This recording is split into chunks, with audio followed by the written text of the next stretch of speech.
ভাইরা, শাহজাদপুর সিরাজগঞ্জের মানুষদের কথা মাঝে মাঝে আমি বাইরে যেয়ে বলি, হায়রে এলাকার মানুষ এত দান করে, জোহরের পরে যে বক্তা ওঠে সে বক্তাও দান তোলে, আসরের পরে যে বক্তা ওঠে সে বক্তাও দান তোলে, মাগরিবের পরে যে বক্তা আছে সে বক্তা কালেকশন করে, এশার পরে যে বক্তা আছে সে বক্তাও কালেকশন করে, এরপর আসবে প্রধান বক্তা, তাও যদি কালেকশন না করে কমিটির লোক বলে কালেকশন করুনি, যাওয়ার সময় টাকা দিতে পারবো না।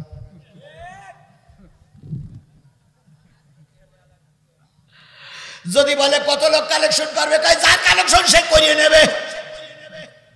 আবার সকালবেলা ফজরের নামাজের পরেও কালেকশন চলে। এটা সিরাজগঞ্জের মানুষ, এ এলাকার মানুষ গরিব হতে পারে, এ এলাকার মানুষ না খেয়ে থাকতে পারে, কিন্তু মসজিদ মাদ্রাসার কথা বললে যা থাকে তাই দিয়ে দেয়। এই জন্য আল্লাহ আপনাদের পরে রহমত করুক। আল্লাহ আপনারা আমরা সবাই মিলে টিকে থাকার জন্য চেষ্টা করি। কোন সূরা? জোরে বলুন। সূরা আল ইমরানের 104 নম্বর আয়াত আমি তেলাওয়াত করেছি। বুখারী মুসলিম শরীফের একটা হাদিস আমি পড়েছি। সূরা আল ইমরানের 104 নম্বর হাদিসটা পড়ার আগে ইমরানের একটা ছোট্ট পরিচয় দেই। ইমরান হলো একটা বংশের নাম। ইমরান মদিনায় অবতীর্ণ। সূরাটা 200 আয়াত, 20টা রুকু। 200 আয়াতের ভিতরে আমরা পড়েছি কয়টা আয়াত? কত নম্বর? 104 নম্বর আয়াত আমরা পড়েছি। আল্লাহ বলতেছেন, ওয়ালতাকুম মিনকুম উম্মাতুন ইয়াদউনা ইলাল খায়র।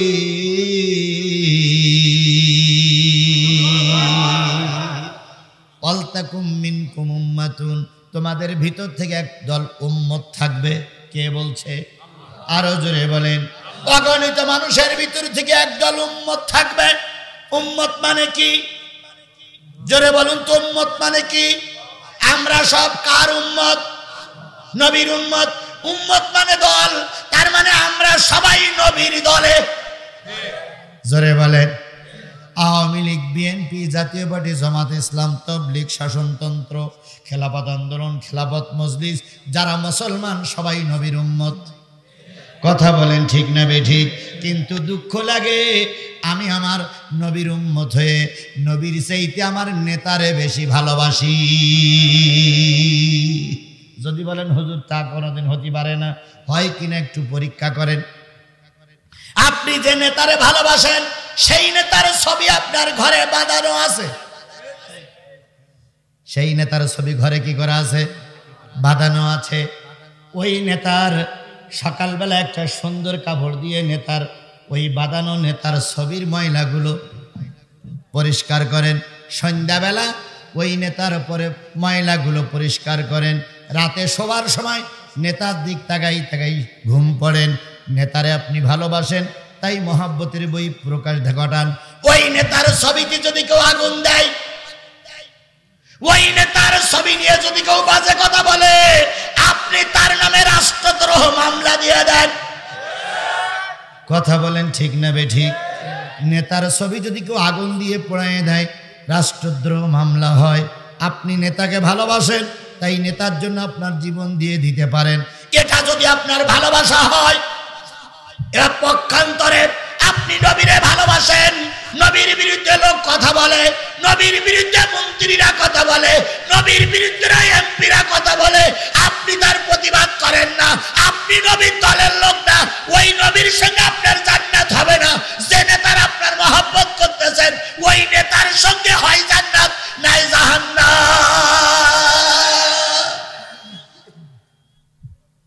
মান তাশাব্বা বিকওমিন ফাহুয়া মিনহু। যেই জাতির সঙ্গে যেই জাতির ওটা বসা, ওই জাতির সঙ্গে হয় জান্নাত নাই, হয় জান্নাত নাই জাহান্নাম। তাহলে উম্মত মানে কি? কার দল? নবীর দল, আল্লাহর দল। আতিউল্লাহ ওয়া আতিউর রাসূল। আল্লাহর আনুগত্য করো, রাসূলের আনুগত্য করে। কুল ইন কুনতুম তুহিব্বুনাল্লাহা ফাত্তাবিউনি। আল্লাহ বলে দিলেন, আমাকে যদি ভালোবাসতে চাও রাসূলের অনুসরণ করো। রাসূলের অনুকরণ করা ছাড়া আল্লাহ পাওয়া যাবে না। তাহলে উম্মত মানে কি? সবাই মিলে বলুন। এখানে কিন্তু অন্য কোনো দল নেই, নবীর দল। কার দল? আল্লাহর দল, নবীর দল। এবার দল করতে গেলে কিছু জিনিস লাগে, জিনিস ছাড়া দল করা যায় না। আমার ভাষায়, আমার গবেষণায় আমি দেখেছি দল করতে গেলে 4টে জিনিস লাগে। কয়টা? তাই সে আওয়ামী লীগ হোক, বিএনপি হোক, জাতীয় পার্টি হোক, জামাত ইসলাম হোক, চরমোনাই হোক, ফুরপুরা হোক, আট্রসি হোক, খেলাফত আন্দোলন হোক, আর যেই দল হোক না কেন, দল করতে গেলে কয়টা জিনিস? 1 নম্বর, দল করতে গেলে দলের একটা নাম লাগবে। দলের একটা কি লাগবে? আমাদের দলের নাম কি? উম্মত। আমাদের দলের নাম কি? ওয়ালতাকুম মিনকুম উম্মাতুন, তোমরা সবাই রসুলের উম্মত, তোমরা সবাই আল্লাহর বান্দা, রসুলের উম্মত। তাহলে দল করতে গেলে কয়টা জিনিস? তার ভিতরে একটা জিনিস হলো দল করতে গেলে নাম লাগবে। আমাদের নাম, দলের নাম কি? উম্মত। দল করতে গেলে একজন নেতা লাগবে। কেন নেতা লাগবে? ইয়াউমা নাদু কুল্লা উনাসিম বিইমামিহিম, কিয়ামতের দিন নেতার অনুসারীদেরকে ডাকা হবে। নেতা থাকবে আগে, পিছনে থাকবে অনুসারীরা। নেতা যদি জাহান্নামে যায়, অনুসারীরাও জাহান্নামে যাবে। মসজিদে নামাজ পড়তে গেলে কি লাগে? ইমাম মানে কি? নেতা। তাহলে মসজিদে একজন কি লাগবে? নেতা লাগবে। সমাজে চলতে গেলে একজন নেতা লাগবে। মেম্বার, চেয়ারম্যান, এমপি, মন্ত্রী, এনারা হলো নেতা। তাহলে সব জায়গায় নেতা লাগবে, নেতা ছাড়া চলা যাবে না। তাহলে আপনার আমার নেতার নাম কি? জোরে বলেন, নেতার নাম কি? তাহলে আমরা স্লোগান দেই, তোমার নেতা আমার নেতা। সবাই মিলে বলেন, তোমার নেতা আমার নেতা। আওয়ামী লীগরাও বলবে তোমার নেতা আমার নেতা। বিএনপি আওলারা বলবে তোমার নেতা আমার নেতা। তাহলে সকল মুসলমানের নেতা হলো বিশ্ব নেতা। তাহলে বোঝা গেছে দলের নাম কি, নেতার নাম কি? মোহাম্মদ। পাইলাম কয়টা? 3 নাম্বার, দল করতে গেলে একটা প্রতীক চিহ্ন লাগে। কি চিহ্ন লাগবে? প্রতীক চিহ্ন লাগবে। আমাদের বর্তমান চেয়ারম্যানের প্রতীক কি? বোঝা গেল উনি কোন দলের লোক? আওয়ামী লীগ। আর একজন এসে বলবে আমার প্রতীক চিহ্ন ধানের শীষ। বোঝা গেল কোন দলের লোক? বিএনপি। আর একজন এসে বলবে আমার প্রতীক চিহ্ন নাঙ্গল। তাহলে বোঝা গেল কোন দলের লোক? জাতীয় পার্টি। আর একজন এসে বলবে আমার প্রতীক চিহ্ন দাড়ি পাল্লা, এখন তো নাই, আগে ছিল। তাহলে বোঝা গেল উনি কিসের লোক? জামাতের লোক। তাহলে একটা প্রতীক চিহ্ন ছাড়া দল বোঝা যায় না। তুমি আর আমি আল্লাহর দলের লোক, নবীর দলের লোক। তোমার আর আমার একটা প্রতীক চিহ্ন থাকবে, যে প্রতীক চিহ্ন দেখে বোঝা যাবে তুমি মুসলমান না কাফের। হিন্দুরাও যা, আমরাও তাই। হিন্দুরাও 90 বছর বয়স হয়েছে, দাড়ি রাখে না। আমার দেশের মুসলমানেরা 95 বছর বয়স হয়ে গেছে, এখনো দাড়ি উঠিনি। আর কিয়ামতের আগে উঠবে বলে মনে হয় না। এই অবস্থায় রাস্তায় যদি অ্যাক্সিডেন্ট করিয়ে পড়ি থাকে, কাপড় উঁচু করে দেখা ছাড়া লাইন নেই। তারপরে এখন আবার ইহুদিরা, খ্রিস্টানরাও মুসলমানি দেয়, ভারতের হিন্দুরাও মুসলমানি দিচ্ছে। ওরা চিন্তা করে বালতি চামড়া লেগে লাভ কি, দে কাটতে বাদ দে। তাহলে চামড়া কাটলেই মুসলমান হওয়া যায় না। কথা বলেন ঠিক না বেঠিক? সুতরাং তোমার আমার ভিতরে একটা সুন্নত থাকার দরকার ছিল। সেই সুন্নতটা হলো প্রতীক চিহ্ন, অথচ ওই সুন্নত তোমার আমার ভিতরে না। তুমি মুসলমান, দেখো না ভারতের প্রধানমন্ত্রী, ও যদি সৌদি আরবে যায়, সৌদি সরকার হয়তো বলবে তুই ইমামতি কর। কারণ ওর পাঞ্জাবিও আছে, দাড়িও আছে, পায়জামাও আছে। তাহলে তুই ইমামতি ওর করা উচিত। কথা বলেন ঠিক না বেঠিক? অথচ আমাদের দেশের নেতাদের মুখে দাড়ি থাকে না। আর যদিও দুটোটা দাড়ি রাখে, ওরে বলা হয় মৌলবাদী।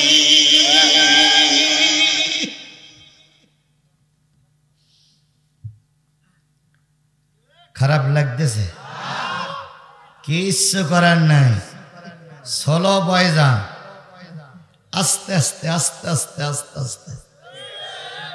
আল্লাহ রাব্বুল আলামিন আমাদের বোঝার তৌফিক দান করুক, সকলে বলেন আমিন। তাহলে মুসলমান হতে গেলে, নবীর দলে থাকতে গেলে একটা প্রতীক চিহ্ন লাগবে।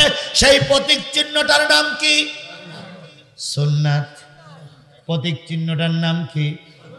দলের নাম, নেতার নাম, প্রতীক চিহ্নর নাম।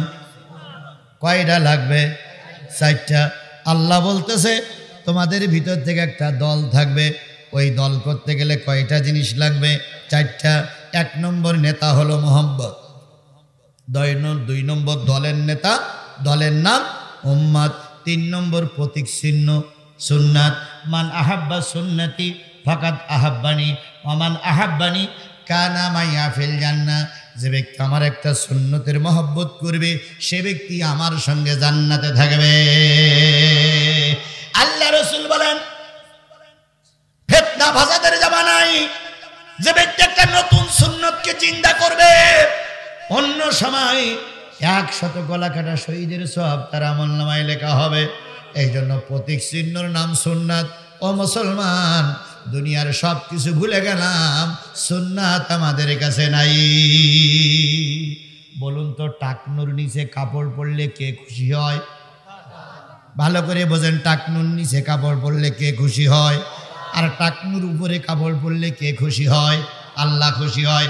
এখন যদি আপনি টাকনুর উপরে কাপড় পরেন, আপনাকে বলা হবে জামাত শিবির, আপনাকে বলা হবে মৌলবাদ, আপনাকে বলা হবে রাজাকার। বলুক আমার মৌলবাদ, বলুক আমার রাজাকার, আমি আল্লাহর বিধান পালনের জন্য টাকনুর উপরে কাপড় পরেছি। কিছু কিছু নেতা আছে রাস্তা সাইড যায়, মসজিদে নামাজ পড়তে যাওয়ার সময় 3-4 লাইন উঁচু করে তোলে। যে ব্যক্তি টাকনুর নিচে কাপড় পরবে, আল্লাহ রসুল বলেছেন ওই জায়গাটা জাহান্নামে পড়বে। আর ওই জায়গাটা যদি জাহান্নামে যায়, তার বডিটা কোথায় যাবে? জাহান্নামে যাবে। এই জন্য হাতে ধরে বলি, পায়ে ধরে বলি, ভাই বলি, মুসলমান বলি, সন্তান শোনো, টাকনুর নিচে কাপড় পরা যাবে না। যে তোমার টাকনুর নিচে কাপড় পরার জন্য উৎসাহিত করে, যে তোমাকে টাকনুর নিচে কাপড় পরার জন্য বাধ্য করে, ও মুসলমান দলের লিডার না, ও শয়তান দলের লিডার।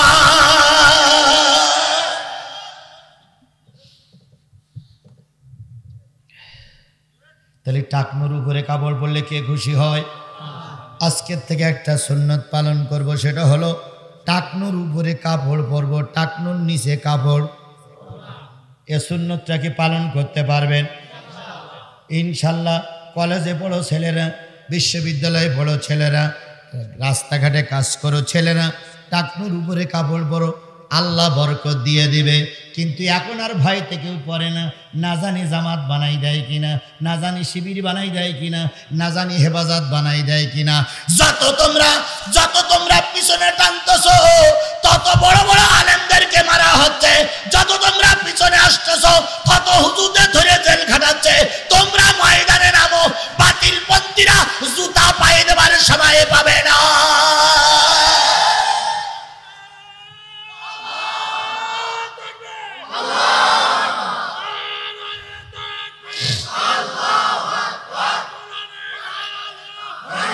আমার ভাইরা, ভয় পাবো কার? জোরে বলেন, ভয় পাবো কার? যদি আমি আর আল্লাহ আমার পক্ষে না থাকতো, আপনারা বিশ্বাস করেন কিনা আমি জানি না, যদি আমার আল্লাহ আমার পক্ষে না থাকতো, আমি আজিজুল এতদিন বেঁচে থাকার কথা না। জীবনের এমন কোনো দুঃখ নাই, এমন কোনো বিপদ নাই যে বিপদের সম্মুখীন আল্লাহ আমারে বানাই করি নাই। তারপরে আমার মালিক দয়া করে বাঁচাই রেখেছে। তারপর আমি ইসলাম থেকে 1 ইঞ্চি দূরে সরে যাই নাই। আমি এখন ইসলামের পথে থাকার জন্য চেষ্টা করছি। সুতরাং আপনারাও ময়দানে নামুন, বাতিলিরা ময়দান ছেড়ে দেবে। আর তুমি আর আমি যখন ঘরের দরজা দেব, বাতিলিরা তখন ময়দানে নামবে। শাহজালাল এসেছিল, তখন ইংরেজদের, তখন কি বলে কাফের মুশরিকদের শাসন চলতো। শাহজালাল যখন সিলেটে এসেছিলেন, তখন সিলেটের রাজা ছিল মিস্টার গৌর গোবিন্দ। হুজুর আসবে, সঙ্গে মাত্র 17 জন লোক, কালেমাওয়ালা, পাগড়িওয়ালা, টুপিওয়ালা, 17 জন লোক নিয়ে সিলেটে আসবে। রাজা গৌর গোবিন্দ সংবাদ পেয়ে গেছে হুজুর আসতেছে, হুজুর আসতেছে। হুজুর এসে কালেমার দাওয়াত দেবে। গৌর গোবিন্দ বুঝলো যদি আমার দেশে মুসলমান বেশি হয়ে যায় আমার ক্ষমতা থাকবে না। গৌর গোবিন্দ বলল যাই করো তাই করো, হুজুর আসতে দেব না। কি আসতে দেব না? ওরে গান দাও সমস্যা নাই, যাত্রা দাও সমস্যা নাই, পুতুল নাচ দাও সমস্যা নাই, ন্যাংটা করে মেয়ে নাচাও সমস্যা নাই, কিন্তু হুজুর আসতে দেব না, দেব না। কি ক্ষমতার জোর! সবাই আসবে, হুজুর আসবে না। এখনো ওই ক্ষমতার জোর চলছে। কথা বলেন ঠিক না বেঠিক? দেখেন একই দিনে গ্রেপ্তার হলো কাজী মোহাম্মদ ইব্রাহিম, আর 1-2 দিন পর গ্রেপ্তার হলো পরিমণি। পরিমণির অপরাধ হলো পরিমণি গাঁজা টানে, পরিমণি মদ খায়, পরিমণি চামড়ার ব্যবসা করে, তার মানে হলো জেনাবে বিচার করে, বড় বড় খদ্দের ডেকে নিয়ে রাতে তাদের সঙ্গে সঙ্গ দেয়, লক্ষ লক্ষ টাকা উপার্জন করে। ভালো ভালো মানুষের চরিত্র নষ্ট হয়ে যাচ্ছে, তাই তার বিরুদ্ধে মামলা দায়ের করা হলো। এই লোকটা যখন মামলা দায়ের করলো, তার পক্ষের কিছু দালাল লোক হাইকোর্টে রিট করলো যে উনি একজন নায়ক, ঢাকাই নায়িকারও কি ঢাকাই সিনেমার নায়িকা, উনি যদি ভিতরে থাকে বাংলাদেশের সিনেমা অঙ্গন শেষ হয়ে যাবে, ওনাকে জামিন দিতে হবে। বাংলাদেশের হাইকোর্ট ওনাকে জামিন দিয়ে দিল। শুধু জামিন দেয় নাই, বলে দিল যে ওনার যে মাল সামানা নিয়ে আসছিল সব সসম্মানে তার বাড়ি পৌঁছাই দিতে হবে। উনি বইয়ে নিয়ে যাবে না, বরং ওনার বাড়ি পৌঁছাই দিতে হবে। এটা হলো বাংলাদেশের পরিমণি। আর কাজী মোহাম্মদ ইব্রাহিমের দোষ ছিল, তিনি জুমার খুতবায় বললেন আমি গতকাল রাত্রিতে স্বপ্ন দেখেছি আমার দেশে একজন ইউসুফ জেলখানায় বসে আছে, উনি দেশে আবির্ভাব হবে, ওনার পাশে আরো কিছু আলেম ওলামা থাকবে, ওনারা দেশে নির্বাচন করবে, কোরআনের পক্ষে জয় হবে, বাংলাদেশ কোরআনের জমিন হয়ে যাবে।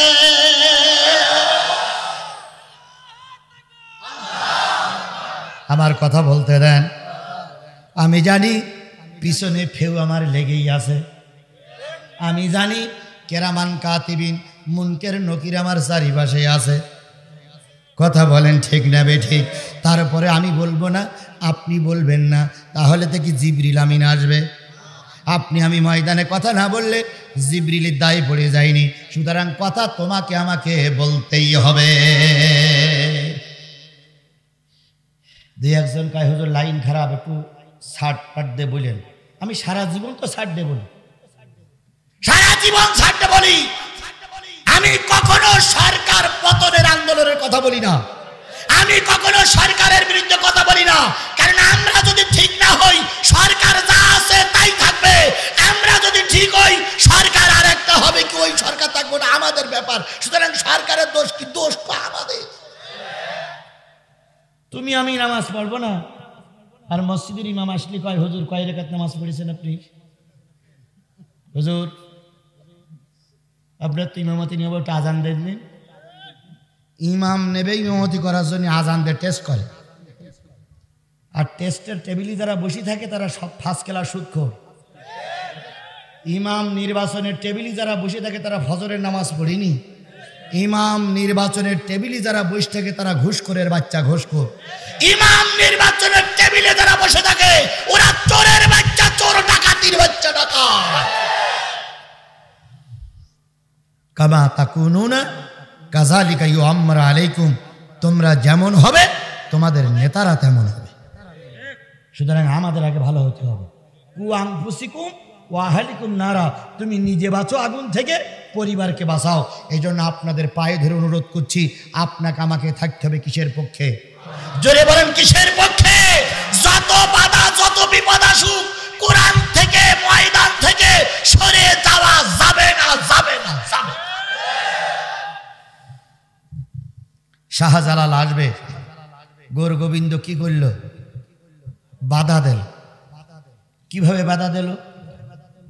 যে নদী পার হবে নৌকা দিয়ে, ওই নৌকা ফুটো করে দিল। মাঝি মাল্লা কয়, নৌকা ফুটো করে দাও কেন? আমি হুজুর বব না। কয় না, তুই মুখে একখান বলিস আর কাজে একখান করিস, সুতরাং নৌকাই ফুটো করে দিলাম যাতে করে হুজুর বতি না পারে। কিছু দূর পরে এসে দেখা গেল নদীর পরে একটা সাঁকো। বাদশা বলে দিল, সাঁকো ভেঙে দাও যাতে হুজুর ঢুকতে না পারে। দেখেন হুজুর আসার পথ কিভাবে বন্ধ করা হচ্ছে। এরপরে কিছুদিন পরে কিছু দূর এসে দেখা গেল গরুর গাড়ি। নেতা বলল, গরুর গাড়ির চাকা খুলে নাও যাতে করে হুজুর গরুর গাড়িতে আসতে না পারে। কিছু দূরে এসে দেখা গেল কিছু ভ্যান চলতেছে, ভ্যানের চাকা খুলে নাও যাতে করে হুজুর আসতে না পারে। তাহলে হুজুর আসার সব পথ কি হয়ে গেছে? বন্ধ হয়ে গেছে। নেতা এখন গোপে তেল মাখার কায়, হুজুর আসতে পারবা না, হুজুর আসতে পারবা না, হুজুর আসার পথ বন্ধ হয়ে গেছে। হযরত শাহজালাল রহমাতুল্লাহ আলাইহি ইয়েমেন থেকে এসে শাহজালাল সিলেটে এসে দেখে নৌকা নাই, মাঝি মাল্লাও নাই, পার হবে কি করে? সবাই মিলে বলেছেন, কেউ বা যাই নামাজে বিছিয়ে পার হয়েছেন, কেউ বা পাথরে চড়ে পার হয়েছেন, কেউ বা পাহাড়ের উপরে চড়ে পার হয়েছেন, কেউ বা সাঁতার দিয়ে পার হয়েছেন। পার হয়ে জনগণের কাছে জিজ্ঞেস করেছেন, গৌর গোবিন্দর সিংহাসন কোথায়? লোকে সবাই দেখাই দিয়েছে সৈন্য কয়জন, সৈন্য কয়জন, আর হুজুর একজন, তালি কয়জন? এর ভিতরে কি 18 জন লোক আছে? আছে, আছে 18 জন আছে। আমার মনে হয় না 18 জন আছে। 3 আর 3 6 7 8 9, আমাদের মজলিসি ওপরে শুধু 18 জন আছে। তারপরে কিছু লোক ওয়াজ শোনে আর এক এক করে ওটা শুরু করে। আর একজনকে কই যাচ্ছে, কই যে ওয়াজ চলতেছে হুজুর তো মরিছে আর আমার কেউ মেরিছে, ও তো সকাল সকাল থেকে শুয়ে থাকে। এত ভয় পাও কেন? 18 জন লোক তাকবীর দিয়ে ধ্বনি দিয়ে যদি গৌর গোবিন্দ রাজ সিংহাসন থেকে নামাতে পারে, তুমি ময়দানে নামো, বাতিলেরা ময়দান ছেড়ে দেবে।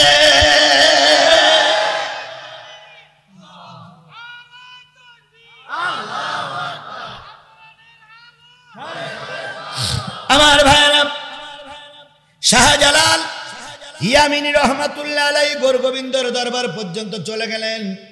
আর গৌর গোবিন্দ এবার চারিদিকে দরজা বন্ধ করে দিয়ে নর্তকী কীর্তকী দিয়ে নাচ গান করে আর কয়, হুজুর আসতে পারবে না।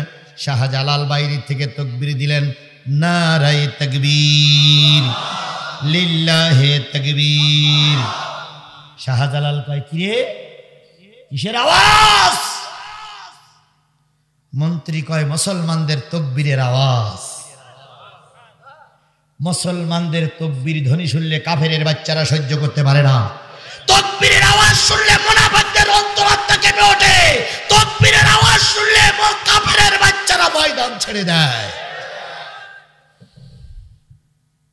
শাহজালাল ইয়ামিনী রহমাতুল্লাহ আলাইহি তাকবীর শুনে গৌর গোবিন্দ পিছনের দরজা দিয়ে নদীতে ঝাঁপ মেরে পড়ল। সেই যা লাফ মেরে পড়েছিল মন্ত্রীরা দাঁড়াই দাঁড়াই দেখেছিল, এখনো পর্যন্ত উঠিনি, আর কিয়ামত পর্যন্ত উঠবে না। গৌর গোবিন্দর সব বিদায় হয়ে গেছে, শাহজালালের উত্তরসূরিরা এখনো পৃথিবীতে আছে। পরিমণির জামিন হলো কাজী মোহাম্মদ ইব্রাহিম, এখনো জেল খাটতেছে। জামিন হয়নি, জামিন হবে না, কারণ কাজী মোহাম্মদ ইব্রাহিম কার কথা বলেছে? জোরে বলেন, কার কথা বলেছে? সুতরাং আমার দেশে শয়তানেরা রাজত্ব করে আর ইমানদাররা জেল খেটে মরে। আর এর জন্য লোকের দোষ দেব না, এর জন্য মৌলবীদের দোষ। কারণ এক মৌলবী আর এক মৌলবীর সহ্য করতে, এক মৌলবী আর এক মৌলবীর বিরুদ্ধে ফতোয়া দেয়, এক মৌলবী আর এক মৌলবীর কাফের বলে, এক মৌলবী আর এক মৌলবীর মুনাফেক বলে, এক মৌলবী আর এক মৌলবীর জাহেল বলে। যত ফতোয়া দেবা তত জেল খাটা লাগবে। আল্লাহ বোঝার তৌফিক দিক। তাহলে দল করতে গেলে কয়টা জিনিস লাগবে? 1 নম্বর, দলের নাম কি? উম্মাত। নেতার নাম মোহাম্মদ, প্রতীক চিহ্ন সুন্নাত। এবার দল করতে গেলে একটা অফিস লাগবে। অফিস ছাড়া দল করা সেই অফিসটার নাম কি? মুসলমানদের অফিসের নাম কি? মসজিদ। এই জন্য কবি নজরুল সুন্দর করে বলেছেন, মসজিদেরি পাশে আমার, মসজিদেরি পাশে আমার কবর দিও ভাই, মসজিদেরি পাশে আমার কবর দিও ভাই, যেন গর হতে ওই মুয়াজ্জিনের আজান শুনতে পাই, মসজিদেরি পাশে আমার কবর দিও ভাই। আমার গোরের পাশ দিয়ে ভাই নামাজিরা যাবে, পবিত্র সেই পায়ের ধ্বনি বান্দা শুনতে পাবে, পায়ের ধ্বনির কারণে কবরের আযাব মাফ হবে ভাই, মসজিদেরি পাশে আমার কবর দিও ভাই। তাহলে মসজিদের পাশে যদি কারোর কবর হয় সুলক্ষণ না কুলক্ষণ? জোরে বলেন, সুলক্ষণ না কুলক্ষণ? ছেলে নামাজি হওয়া ভালো লক্ষণ না খারাপ লক্ষণ? তারপরে মুরিদিরা ভালো নামাজি হওয়া ভালো লক্ষণ না কুলক্ষণ? অথচ আমাদের দেশের পীরিরা বলতেছে, আমার মরণ কালে ঢোলবাসি বাজাইও তরিকার ভাই, মরণ কালে ঢোলবাসি বাজায়, কলেমা কালাম ভাই কোনো কিছুর দরকার নাই, কলেমা কালাম ভাই কোনো কিছুর দরকার নাই, গরু ছাগলের গুণগীতি গাইও তরিকার ভাই, মরণকালে ঢোলবাসি বাজায়। তার মানে সারা জীবন যা করবা মরার সময়ও তাই পাবা। আমার গ্রামে আমার একটু দুঃসম্পর্কে চাচা হয়, চাচা মারা যাচ্ছে, তো চাচা সারা জীবন বিড়ি টেনিস, তা মরার সময় কিছু হুজুর এসে চাচার মাথার কাছে এসে কালেমা পড়তেছে। চাচার এগিয়ে মেগে বলছে, এই কি সব শোনাচ্ছিস, সব কি বলছিস, সব বাদ দে, বিড়িয়ে নিয়ে আয়।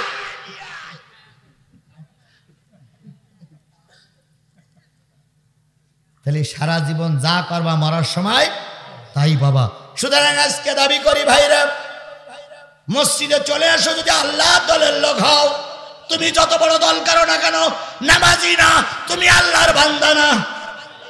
বাইনা লাভ দেওয়াল কুফরু তারকুস সালাহ, মুসলমান আর কাফেরের ভিতরে একটাই পার্থক্য, সেটা কি? নামাজ। যার নামাজ নাই তার মুসলমানিত্ব নাই। তাহলে কয়টা জিনিস হলো? এবার আমরা কার দলের লোক হয়ে গেলাম? আল্লাহ দলের লোক হয়ে গেলাম। এখন একটা দলের ভিতরে ঢুকলে একটা ম্যানিফেস্ট লাগে, প্রত্যেকটা দলের একটা ইউনিফর্ম আছে। পুলিশের পোশাক আর বিজিবির পোশাক আলাদা না? আচ্ছা, বিজিবির পোশাক আর সেনাবাহিনীর পোশাক আলাদা, চৌকিদারের পোশাক আলাদা। তাহলে প্রত্যেকটা দলের প্রত্যেকটা গ্রুপের একটা ইউনিফর্ম আছে। পৃথিবীতে অনেক নবী আসছে, অনেক ধর্ম আছে, তুমি আল্লাহর ধর্মের লোক, তোমার একটা ম্যানিফেস্ট আছে। সেই ম্যানিফেস্টার নাম কি? লা ইলাহা ইল্লাল্লাহু মুহাম্মাদুর রাসূলুল্লাহ। আমি 4টে জিনিস সংগ্রহ করে আল্লাহর দলে ঢুকেছি, এখন ম্যানিফেস্ট পড়তেছি লা ইলাহা ইল্লাল্লাহু মুহাম্মাদুর রাসূলুল্লাহ। এই কালেমার অর্থ কি?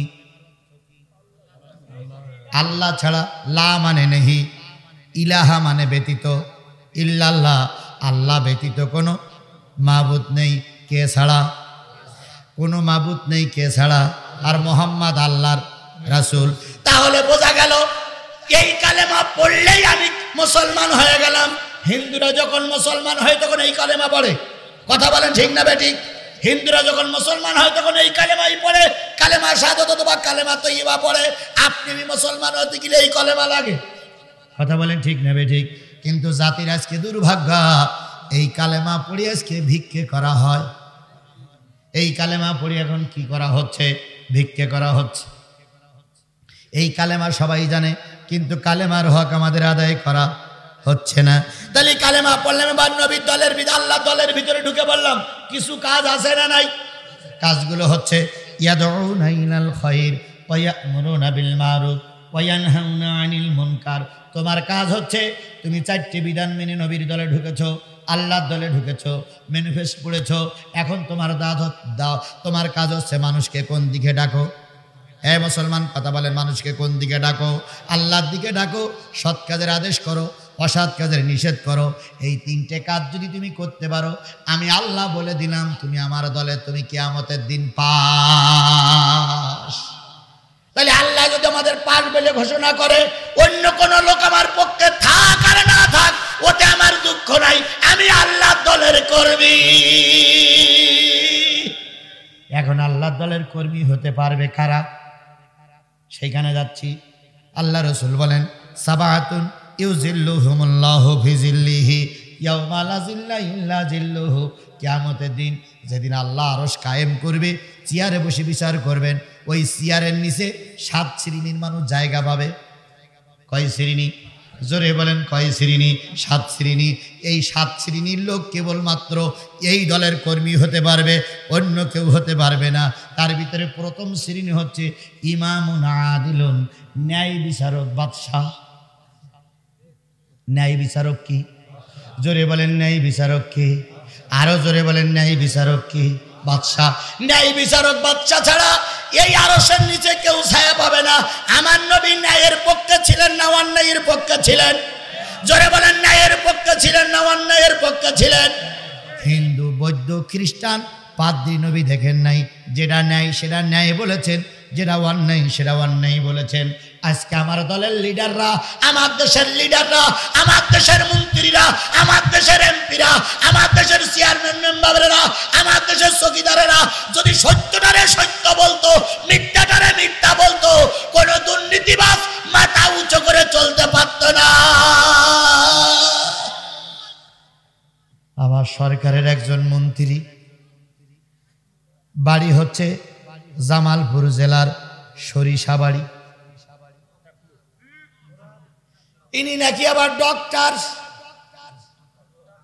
হতে পারে, আমি তাকে ছোট করি না, কিন্তু তিনি বিভিন্ন সময় ইসলামের বিরুদ্ধে কথা বলে যাচ্ছে। তিনি কখনো বলতেছেন রাষ্ট্র ধর্ম ইসলাম মানি না, জাতীয় সংসদে বিসমিল্লাহ এটা মানি না। তারপরে বলতেছে আমাদের টাকায় বড় হুজুর জেলে বসে বসে খাচ্ছে, মানি না। তারপরে বলতেছে হুজুররা ফতোয়া ফরাজ কিছু জানে না। গতকালকে বলেছে হুজুররা মসলা মাসাইল জানে না, আমার কাছ থেকে শিক্ষা নেক।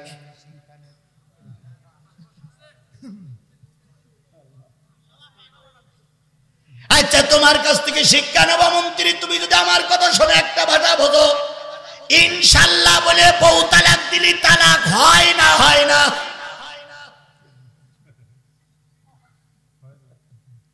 আমি যদি বলি তোর 1 তালাক 2 তালাক 3 তালাক দিলাম, ইনশাল্লাহ তালাক হবে?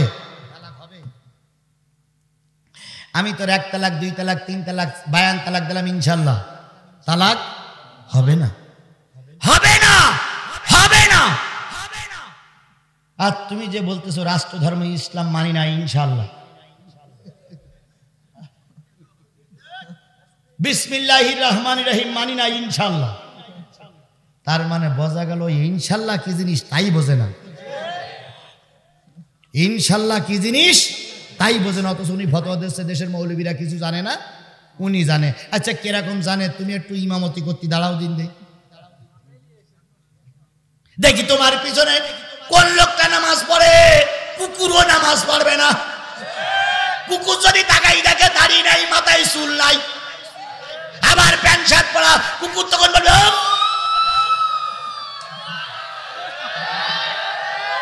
কথা বলে। কুকুর পিছন দিক থেকে একটু বায়ু ছাড়াই দিয়ে আউ করে চলে যাবে, তোমার পিছনে কুকুরও ইবাদত করবে না। অথচ ওরা বলেই যাচ্ছে, কথা বলেন ঠিক না বেঠিক? প্রত্যেক দিন ইসলামের বিরুদ্ধে কথা বলছে। সরকার বাহাদুরকে বলি, আপনি একজন মুসলিম জাতির নারী, আপনার বাবা ছিল একজন মুসলিম, আপনি আপনি 5 ওয়াক্ত নামাজি, আপনার শরীর আপনি ঢেকে রাখেন। ইসলামের শরিয়াতে শুধু মুখ টুক বের করে রাখার দায়িত্ব, হাত বের করে রাখার দায়িত্ব আমরা যতটুকু জানি আপনি এতটুকু পালন করেন। আপনি কোরআন তেলাওয়াত করে দিনের কাজ শুরু করেন। আপনি 5 ওয়াক্ত নামাজি, আপনার পরিবার ইসলামপন্থী, আপনার কাছে গোটা 17 কোটি মুসলমানের দাবি। এই টাকলুর বাচ্চা টাকলুরে মন্ত্রীর পদ থেকে বরখাস্ত করে লাথি মেরে বিদেশে তাড়াইয়া দেয়।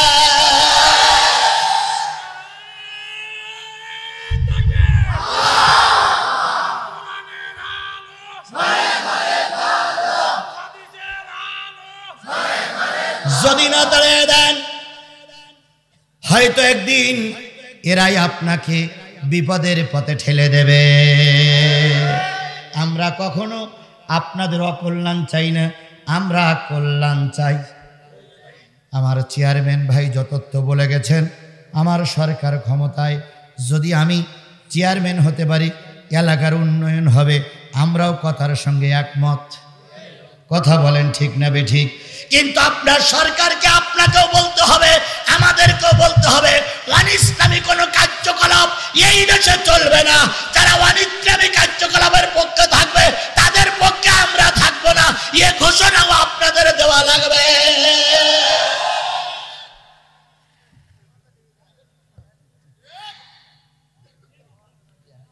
আজকে আমার চেয়ারম্যান ভাই অনুমতি দিয়েছেন, এই শাহজাদপুর থানার প্রশাসন অনুমতি দিয়েছেন মাহফিলের। কথা বলেন ঠিক না বেঠিক? আমরা তাদেরকে সাধুবাদ জানাই, তাদের জন্য দোয়া করি আল্লাহ পাক আগামী দিনের মাহফিলগুলো যেন বন্ধ না হয়। আমরা কার কথা বলতেছি? এখন কোরআনের কথা বলতে যেই কিছু সামাজিকতার কথা আসবেই। যদি না আসে তাহলে আমরা বলবো কোথায়? ময়দানে দাঁড়ানোর জায়গা নাই, মিছিল মিটিং করা যায় না, ময়দানে যেই কথা বলা যায় না। ইসলামের বিরুদ্ধে যে কথাগুলো হচ্ছে এগুলো জাতির সামনে তুলে ধরতেছি। আমরা রাজনীতি করতে আসে নাই, ও আপনারা করেই বেড়ান। আমরা জীবনে ভোটে দাঁড়াইনি, আর ভোট আমি করতে আসি নাই, আমার কারোর ভোট দেওয়া লাগবে না। কিন্তু আমার দাবি হলো আল্লাহর কোরআনের বিপক্ষে যারা চলবে আমরা তাদের পক্ষে থাকব না।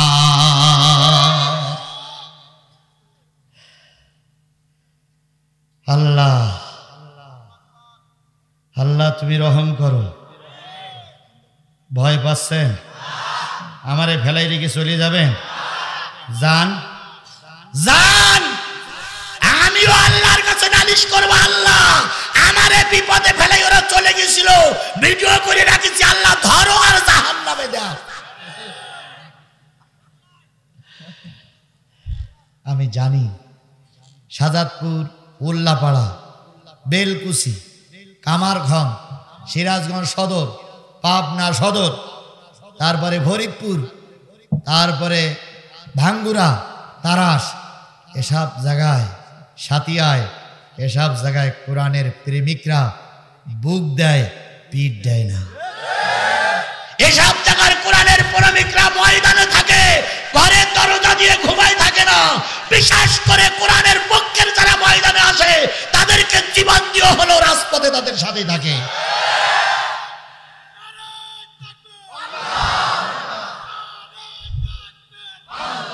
আমার মাহফিলে সাধারণত বুড়ো মানুষ আসতে চায় না, জনগুলোর পাঠাই যায়, বলে তোরা যা, আমরা দোয়া করতেছি। কারণ ওখানে গিয়ে কখন কি হয় বলা যায় না, এই জন্য তোরা যা, আমরা দোয়া করতেছি। আল্লাহ পাক আমাদের বোঝার সুযোগ দান করে দিক। আরশের নিচে ছায়া পাবে তারাই যারা ন্যায় বিচারক বাদশা। কথা বলেন ঠিক না ঠিক? ইনসাফপূর্ণ বিচার যদি করা হয় সমাজে কোনো চোখের পানি ফেলা লোক থাকবে না। আল্লাহ রসুলের কাছে এক লোক যেই নালিশ করেন, ইয়া রাসূলুল্লাহ আপনার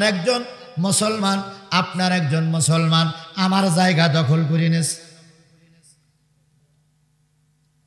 বলতে পারো সেই লোকটার নাম কি? ইহুদি বললেন ওই লোকটার নাম হলো বিশর।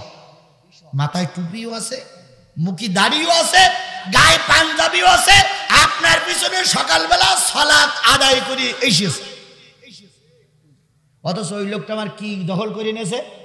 জায়গা দখল করে নিয়েছে। নবীজি বললেন ওমর বিশরের ডাকো। আসার পরে বলতেছে, তুমি কি এই লোকটা জায়গা দখল করে রেখেছো? ওই লোকটাকে মিসকে হাসি দিয়ে বলতে, হুজুর আমি আপনার দলের লোক, আমি আপনার দল করি, আর ও হইলে আপনার বিরোধিতা করে। হুজুর বললেন, আমি তো শুধু তোমার জন্য নবী না, ওমা আরসালনাকা ইল্লা রাহমাতাল লিল আলামিন, আমি সকল কুল কায়নাতের জন্যই নবী। জোরে বলা যাবে না সুবহানাল্লাহ? জমিটা ফিরাইয়া দাও, জমি ফিরাইয়া দাও। লোকটি বললেন, ইয়া রাসূলুল্লাহ, ভোট কিন্তু আমি দেব, আমি আপনার দলে সাপোর্ট করব। নবী বললেন, তুমি সাপোর্ট করো আর না করো, যার জিনিস তারে ফিরাইয়া দাও। বলেন তো, মুসলমান খুশি না বেজার? মুসলমান বেজার। এতদিন দল করলাম, মক্কা থেকে হিজরত করে মদিনায় আসলাম, মোটরসাইকেল মিছিল করলাম, দাঁড়ে দাঁড়ে ভোট চাইলাম, আর এখন এক বস্তা গম চাইলাম, দিল না। ও নেতার দল আর আমি করুম না। আসতেছে দুইজন, আস্তে আস্তে ওমরের বাড়ির পাশে এসে বলতেছে, শোনো, এই যে নবীর কাছে বিচার দিলে তুমি জানো মুসলমানরা ক্ষমতায়, এখন ইচ্ছা করলে তোমার কাল্লা আলাদা করতে পারি, জানো তুমি? আমরা এখন পাওয়ারে, তুমি আমার বিরুদ্ধে নালিশ করেছো, তোমার এত বড় সাহস আছে কেন? লোক বলতেছে, আমি জানি মুসলমানরা কারোর উপরে জুলুম করে না, মুসলমানরা কারোর উপর অত্যাচার করে না, মুসলমানরা কখনো বেইনসাফি বিচার করে না। হেই বেটা, আমি করি নবীর দল, তুই আমার সেই নবীর বেশি ভালোবাসিস না? শোন, নবীর আমরা নেতা বানাই রেখেছি, কিন্তু নবী তো স্কুল পাঠশালে যাই, নবী বই পড়তে পারে না। তো আমার দেশে নবীর পরে আর একজন নেতা আছে, সেই নেতা কেতাব পড়তে পারে, লিখতেও পারে, সেই নেতা বই পুস্তক পড়তে পারে। জলদি সেই নেতার কাছে যাই। অগত্যা কি করবে, যেহেতু এই দেশে বসবাস করে, বড় অসহায়। লোকটি মুসলমানের সঙ্গে চলে গেলেন ওমরের বাড়ি, ওমরকে ডেকে আনা হলো। এই মুসলমান বললেন, ভাই ওমর রে, কি একটা রায় দিয়ে দিল নবী, আমি নবীর দলের লোক, অথচ জমিটা আমার দিল না, গম এক বস্তা পাইলাম না, 500 টাকা পাইলাম না, টিউবওয়েলেরটা পাইলাম না, করবো না ও দল। সুতরাং তোর কাছে এসেছি ভাই, রায়টা একটু ঘুরিয়ে ফিরিয়ে দেওয়া যায় কিনা। হযরত ওমর বললেন, একটু বসো, অপেক্ষা করো, রায় আমি দেবই।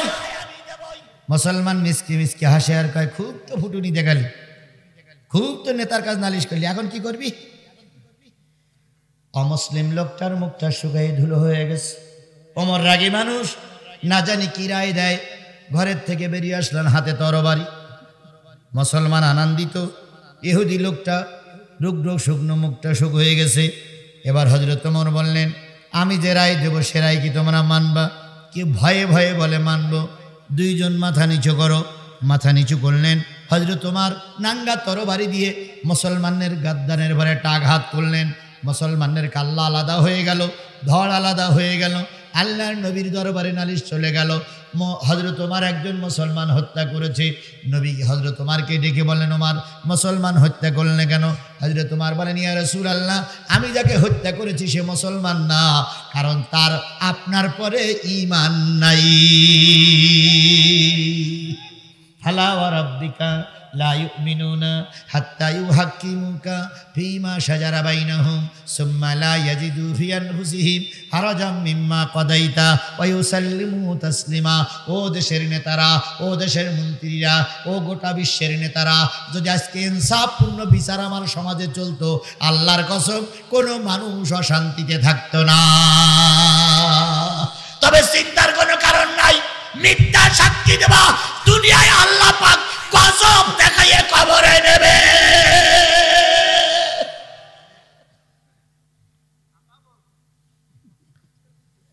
আরেকটু নবীর কাছে যাই। আবু জেহেল হলো দেশের ক্ষমতাধর নেতা, দেশের প্রেসিডেন্ট। দেশের কি প্রেসিডেন্ট? সিরিয়ার থেকে এক লোক উট নিয়ে আসছে। কি নিয়েছে আবু জেহেল? কন্ট্যাক্ট করে বলতেছে কালকে আসিস, টাকা নিয়ে যাস, যা যা। কয় স্যার আমার বাড়ি সিরিয়ায়। তা সিরিয়ায় তাই কি হয়েছে, কালকে আসবে। ওই লোকটা কালকে আবার আসছে, আসার পরে বলতে স্যার টাকা দেন। কয় জানিস আমি দেশের প্রেসিডেন্ট, তুই টাকা চাইস, কাল্লা আলাদা করে ফেলবো, কালকে আসবে। ও লোক কালকে আবার আসছে, তাহলে কয়দিন গেল? এক উটির জন্য 3 দিন আটলে ও তো টাকা ওখানেই শেষ। 3 দিন পরে যখন আবু জাহেল টাকা দিল না, লোকটা যখন মুখ ভার করে চলে যাচ্ছিলেন, প্রতিমধ্যে দেখলেন আবু সুফিয়ান, উতবা, আবু লাহাব, সাহেবা, মগিরা বসে আছে। এই লোকটি যেই বলতেছে ভাই এই বাড়ি টাকার, ভাই আমাদের দেশের নেতার, ওই নেতা উট কিনেছে, টাকা দেয় না, যদি একটু সুপারিশ করতেন, যদি একটু বলে দিতেন, যদি একটু টাকাটা আদায় করে দিতেন। আবু সুফিয়ান কয় কার বিরুদ্ধে নালিশ করতেছে? উনি তো ডাকাত আর আমরা তো চোর। কার বিরুদ্ধে নালিশ করিস? বড় চেয়ারে বসে আছে ডাকাত, আর আমি তো চোর। চোর হয়ে ডাকাতের কাছে বিচার দিতে পারবো না, ভালো চাইতে বাড়ি যা। কথা বলেন ঠিক না বেঠিক? কার কাছে বিচার চাবেন? বিচার চাইতে গেলে উল্টো কচু গাল না। এই জন্য বিচার একটা আছে, বিচার চাওয়ার মতন একটা জায়গা আছে, কার দরবার? আরো জোরে বলেন না কার দরবার? আল্লাহর দরবারে বিচার চাইলে বিচার হবেই, হবেই, হবেই, হবেই, হতেই হবে।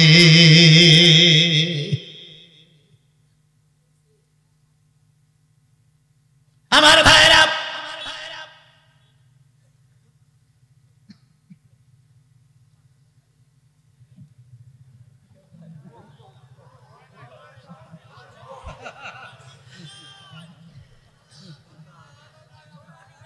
যার মার কুমিরি খায় তার ঢেকি দেখলি ভাইয়া।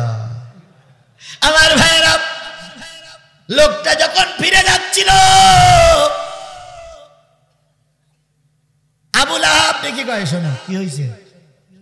কয়টা উট কিনেছে, টাকা দেয়নি। কয়দিন? কয় 3-4 দিন টালাইন হয়ে গেছে। কার কাছে বেশি দিল? আবু সুফিয়ান, উতবা সাহেব। ওরা বিচার করতেন এরা চোর আর উনি ডাকাত। তবে হ্যাঁ, আমার সমাজে একটা ভালো লোক আছে, সুবহানাল্লাহ বলে। কই সেই লোক? কই যে মক্কার হাতিমে হেলান দিয়ে চুপচাপ বসে বসে মালিকের দিকে তাকায় আছে। এই লোকটার কাছে বিচার দাও, এই লোকটা ইনসাফপূর্ণ বিচার করবে। লোকটি কয় ওই লোকটার নাম কি? আব্দুল্লাহর বেটা মুহাম্মদ সাল্লাল্লাহু আলাইহি ওয়াসাল্লাম। কই? ওই যে বসে আছে।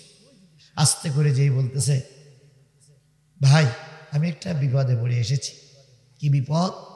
নেতা উট কিনেছে, টাকা দেয় না, আসলে শুধু ফিরাই দেয়। তো যদি টাকাটা একটু আদায় করে দিতেন।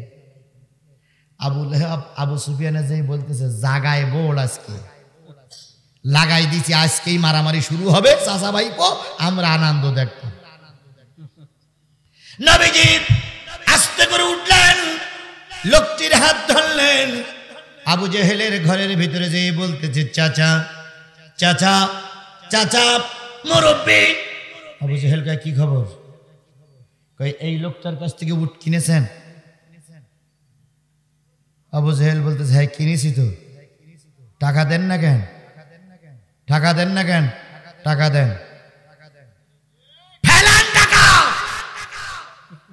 আবু সুফিয়ান, উতবা, মুগিরা, আবু লাহাব সব দরজার মুখে যেয়ে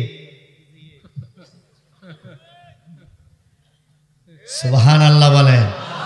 আবু জাহেল বললে ভাতিজা গরম দিস না, আর কথা বলিস না, টাকাটা একটু আনার সময় আমাকে দে। সুবহানাল্লাহ বলে। আবু জেহেল বাক্স খুলে টাকাটা নিয়ে লোকটার কাছে দিয়ে দিল আর বলল ভাই কয়দিন টালাইছি, কিছু মনে করো না। লোকটা টাকা নিয়ে চলে যায়, হাসি মুখে দোয়া করে আল্লাহ মক্কার নেতা যদি আবু জেহেল রে না বানায়া নবী মুহাম্মদকে নেতা বানিয়ে দিতে, কোনো মানুষ অশান্তিতে থাকতো না। এর নাম হলো ন্যায় নীতিবান নেতা। কথা বলেন ঠিক না বেঠিক?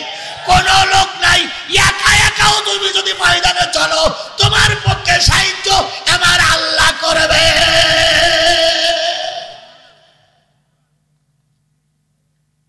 টাকা নিয়ে যখন লোকটা চলে গেল, নবীও চলে গেল, আবু সুফিয়ান যেই কয় নেতা কি খবর? কয় লাইন খারাপ। কয় তুমি না ডাকাতির বাচ্চা ডাকাত, তোমার কাছে তো কেউ বিচার পায় না, আজকে বিচার হইল কি করি? তুমি যে বলো মোহাম্মদের ভয় পাইনে, তাহলে 4 দিন ঠকাইলে আজকে টাকা দিলে কেন? আবু জেহেল কয় আবু সুফিয়ান, আমি যা দেখেছি তুই যদি তাই দেখতিস তোর পরনের কাপড় নষ্ট হয়ে যেত, তুই হেগে মুতে ফেলতিস, তুই পায়খানা পেশাব করে ফেলতিস।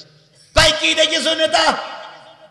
কয় মোহাম্মদ যখন এসে বললো চাচা টাকা দেন, টাকাই দেখি এই পাশে এক ফেরেশতা, ওই পাশে আর এক ফেরেশতা, দুইজন তরবারি ধরে দাঁড়াই আছে আর ইশারা করতে টাকা ফেল, টাকা ফেল, টাকা ফেল। আমি যদি শুধু একবার বলতাম টাকা দেব না, ওই তরবারি দিয়ে আমার কাল্লা আলাদা হয়ে যেত। আল্লাহর কসম, নবীর বডিগার্ড আমি দেখেছি, যে বডিগার্ডের এত সুন্দর চেহারা আমি আর কখনো দেখি নাই। আল্লাহর কসম, কাবার মালিকের কসম, দুনিয়ার কোনো বডিগার্ড আসে নাই, আল্লাহর ফেরেশতা এসেছে। ও আমার ভাইরা, ইনসাফপূর্ণ ন্যায় বিচারের তালে তুমিও থাকো। মহাবিপদে পড়েছ, কেউ তোমার পিছনে নাই, তোমার আল্লাহই তোমাকে উদ্ধার করবে। সেই আল্লাহ তখন ছিল, এখনো আছে না নাই? জোরে বলেন আছে না নাই? আরো জোরে বলতে পারছে না নাই? তাহলে কিসের ভয় পাও? ময়দানে নামো, কোরআনের পক্ষে থাকো, হকের পক্ষে থাকো, আল্লাহ পাক বিজয় দান করবে। হযরত ওমরের কথা বলতেছিলাম। ওমর যখন দেশের প্রেসিডেন্ট, অর্ধেক জাহানের খলিফা, অর্ধেক জাহানের নেতা, সিরিয়ার থেকে এক লোক আসছে বিরাট পুরস্কারের আশায়। ওমরকে মারতে পারলে স্বরাষ্ট্রমন্ত্রী বানাই দেওয়া হবে, ওমরকে মারতে পারলে মন্ত্রিত্ব দেওয়া হবে। লোকটা আসছে ওমরকে মারার জন্য। মদিনার মসজিদে ওমর জোহরের নামাজ পড়ে বাইরে চলে গেছে। লোকটার আসতে একটু দেরি হয়ে গেছে, এসে মুসল্লিদের কাছে জিজ্ঞেস করছে, তোমাদের সেই নেতা কোথায়? কয় কেন? কয় আমার একটু দেখা করবো। মুসল্লিরা বললেন, জোহরের নামাজ পড়ি একজনের সঙ্গে বলতেছিল উট হারাই গেছে। অর্ধেক পৃথিবীর শাসনকর্তার কি হারাই গেছে? উট হারাই গেছে। মনে হয় উট তলাশ করতেছে।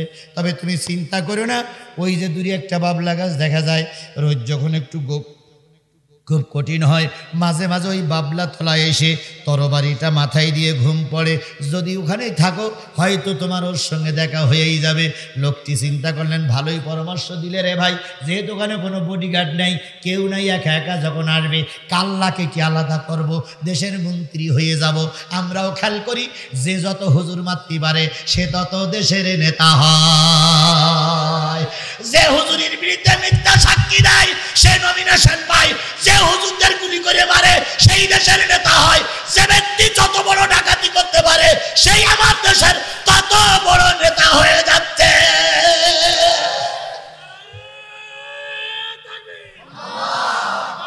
এ সুন্নাত, এ নিয়ম আজকে নতুন না, এ নিয়ম অতীতেও ছিল। লোকটা চিন্তা করলো, বাবলা গাছে যে উঠে বসে থাকি, বাবলা গাছে যে উঠে বসে আছে, হই হই রই রই, ওমর ফারুক গেল কই? আর এখন ওই স্লোগানটা একটু উল্টো হয়ে গেছে, হই হই রই রই, হুজুররা সব গেল কই? আগে স্লোগান ছিল হই হই রই রই, ওমর ফারুক গেল কই? এখন স্লোগান উঠছে হই হই রই রই, হুজুররা সব গেল কই? আল্লাহর কসম, হুজুররা কোথাও যায়নি, যেখানে ছিল সেখানেই আছে। অবস্থার পরিবর্তন হলে পিপিলিকার মতন হুজুররা ময়দানে নামবে, সেদিন বুঝবা হুজুররা গেল কই। বিশ্বাস করো মুসলমান, গোটা বাংলাদেশে সফর করে আমার চাই নিয়ে এসেছে। গোটা দেশে ইসলামী আন্দোলনের নেতা কর্মী 10 বছর আগের চাইতে অনেক গুণ বৃদ্ধি পেয়েছে। যদি একটু সময় আসে, আমার দেশ হবে কোরআনের দেশ।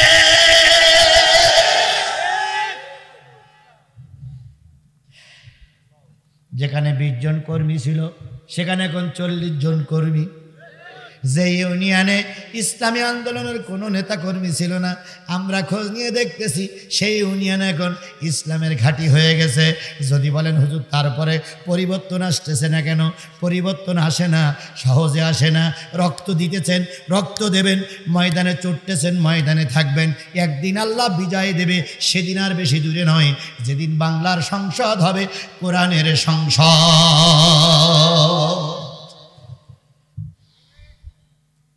আমার ভাইরা, লোকটি শুয়ে আছে তরবারি নিয়ে, লোকটি গাছের মাথায় বসে আছে তরবারি নিয়ে, কারে মারবে?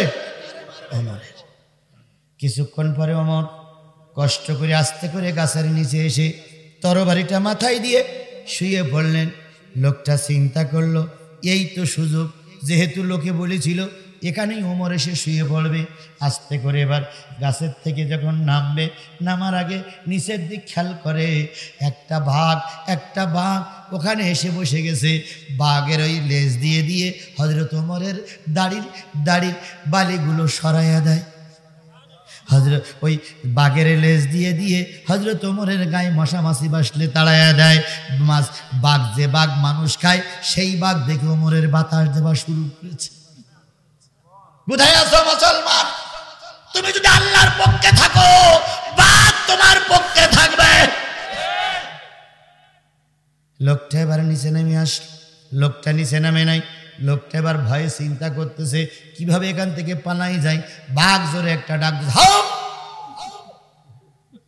ইহুদি লাফ মেরে পড়েছে। হযরত ওমরের ঘুম ভেঙে গেল। বাঘ জঙ্গলে চলে গেল। ওমর ফারুক বলতেছে ভাই কি খবর? ভাই খবরটা কি? কিছু না। তরবারি কেন হাতে? কয় না এমনি, এই নেন তরবারি। হযরত ওমর বলতে তরবারি তো নেব, কি ঘটনাটা কি? লোকটি তখন ভাইয়ে বলতেছে খলিফাতুল মুসলিমিন আপনাকে মারার জন্য সিরিয়ার সরকার আমাকে পাঠিয়েছে, তরবারি কিনে দিয়েছে, পথ খরচ দিয়েছে, টাকা দিয়েছে, এখন আপনাকে মারবো বলে আসলাম। হযরত ওমর তখন লোকটার হাতখানা ধরে বলতেছে ভাই রে, নেতা হওয়ার বড় স্বাদ নাই, কারণ আমি যতদিন নেতা হয়ে থাকবো এই গোটা মদিনার সমস্ত লোকের দায়িত্ব আমার মাথার পরে থাকবে। একটা লোকও যদি কষ্ট পায়, কিয়ামতের দিন আল্লাহর দরবারে আমাকে কই ভাত দেওয়া লাগবে। ইসলামী আন্দোলন যারা করে তারা নেতা না হওয়ার জন্য চেষ্টা করে, আর বাতিলপন্থী যারা হয় তারা নেতা হওয়ার জন্য চেষ্টা করে। কথা বলেন ঠিক না বেঠিক? লোকটি বললেন আমাকে মারার জন্য পাঠাইছে। হযরত ওমর বললেন ভাই তরবারি নাও, আমাকে কতল করো, বিপদ থেকে মুক্ত করে দাও। লোকটি তখন বললেন ওমর রে, যে দৃশ্য দেখেছি মারার কথা ভুলেই গেছি, বরং তোমার মহব্বতে পাগল হয়ে গেছি। কি দৃশ্য দেখেছো? আমি যখন তোমাকে মারার জন্য এসেছিলাম, এসে যখন তোমাকে মারার জন্য চেষ্টা করতেছিলাম, হঠাৎ করে দেখলাম জঙ্গল থেকে একটা বাঘ আসলো। সেই বাঘে এসে তোমাকে বাতাস করতেছে, তোমার গায়ের ধুলোবালি ঝুটতেছে। যে বাঘে মানুষ খায় সেই বাঘে যখন মানুষের হেফাজত করে, আমি বুঝেছি তুমি সাধারণ মানুষ না, তুমি একজন অসাধারণ মানুষ। আজও সেই কোরআন আছে, হাদিস আছে, সেই ঈমানের মানুষ নেই, সেই আবু বকর ওমর নেই, সেই আলী হায়দার ওসমান নেই। কোরআনের তেলাওয়াত আছে আগের মতোই, কোরআনের তেলাওয়াত আছে আগের মতোই, বুখারীর মতো সেই সাধক নেই, বুখারীর মতো সেই সাধক নেই। আজও সেই কোরআন আছে, হাদিস আছে, সেই ঈমানের মানুষ নেই, সেই আবু বকর ওমর নেই।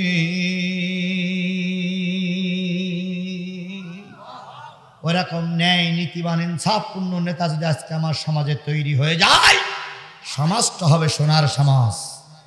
ওই রকম সমাজ তৈরি করার জন্য বর্তমান চেয়ারম্যান তিনি দীর্ঘ 5 বছর চেষ্টা করেছেন, আগামীতেও চেষ্টা করবেন বলে ওয়াদা করতেছেন।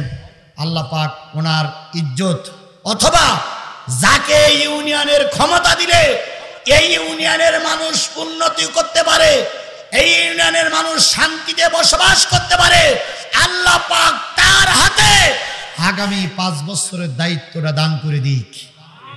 আরো জোরে, আর 10 মিনিট কথা বলবো, থাকবেন? 2-1 জন উঠতে পারবেন না। আমি সব কথা আজকে শেষ করব না, শেষ করতেও পারবো না। আমার আগামী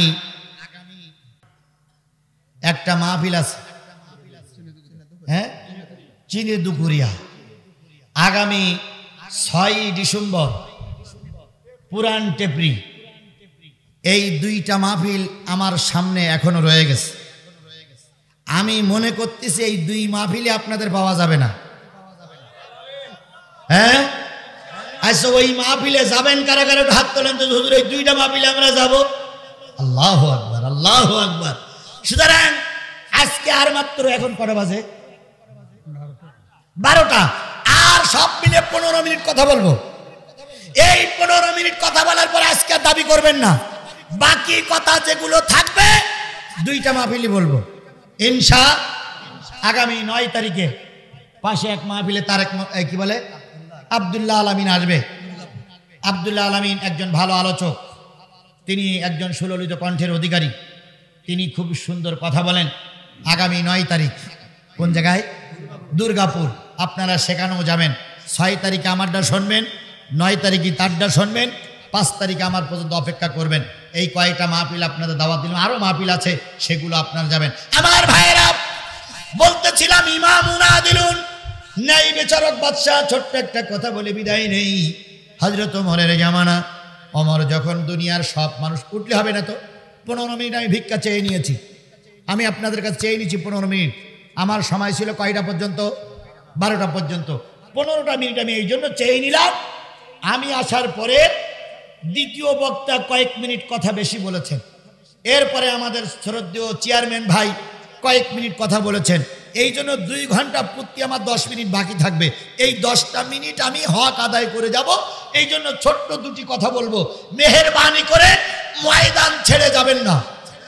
যদি কেউ যায় বুঝবো সে আমার শত্রুতাই ময়দান ছেড়ে যাচ্ছে। যে ব্যক্তি জিহাদিকে ভালোবাসে, যে ব্যক্তি কোরআনকে ভালোবাসে, যে ব্যক্তি ইসলামকে ভালোবাসে, সে ব্যক্তি আজকের এই কোরআনের মাহফিলের শেষ মোনাজাত হওয়ার পর জিহাদি বেরিয়ে না যাওয়া পর্যন্ত তিনি ময়দান ছেড়ে যাবে না। বাস, আল্লাহ কবুল করুন। হযরত ওমরের শাসন, গোটা পৃথিবীর মানুষ যখন ঘুমায় পড়তো, ওমর তখন কি করতেন? গোটা দেশ ঘুরে ঘুরে বেড়াতেন, আর দেখতেন কার বাড়ি খাওয়া নাই, কার পরনে কাপড় নাই, কে না খেয়ে আছে। আজকে বিধবা ভাতা, বিধবা ভাতা করো। এই বিধবা ভাতা ইসলামী খেলাফতেরাই প্রথম চালু করেছিল। এখন যে ব্যক্তির স্বামী আছে উনিও বিধবা ভাতা পায়।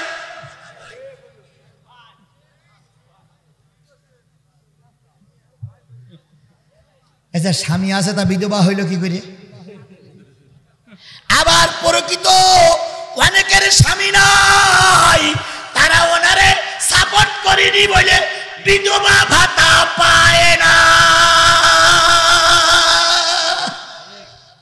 কথা কব ঠিক নেবে ঠিক। নোয়াখালী নির্বাচনের পরে 4 সন্তানের জননী গণধর্ষণের শিকার হইল। দোষ হইল দলে সাপোর্ট করিনি। এটা আমার দেশ, এটা আমার দেশ। কথা বলেন ঠিক নেবে ঠিক। হযরত ওমর বিধবা ভাতা তিনি চালু করেছিলেন, গরিবের হক তিনি আদায় করেছিলেন। এই সমাজকে শান্তির জন্য তোমরা এখন সংঘ তৈরি করো, তোমরা এখন কমিটি তৈরি করো। সর্বপ্রথম আমার নবী হিলফুল ফুজুল তৈরি করেছিলেন। কথা বলেন ঠিক না বেঠিক? সুতরাং নবীর আদর্শ ধরে তোমরা মাতব্বারি করো। নবীর আদর্শ ছেড়ে দিলে কোনো মাতব্বারি চলবে না। হযরত ওমর রাতের অন্ধকারে ঘুরে ঘুরে বেড়াতেন, আর দেখতেন কার বাড়ি খাওয়া হয় না, কার উনানে আগুন জ্বলে না, কে কি চিন্তা করছে, কে কি গল্প করছে।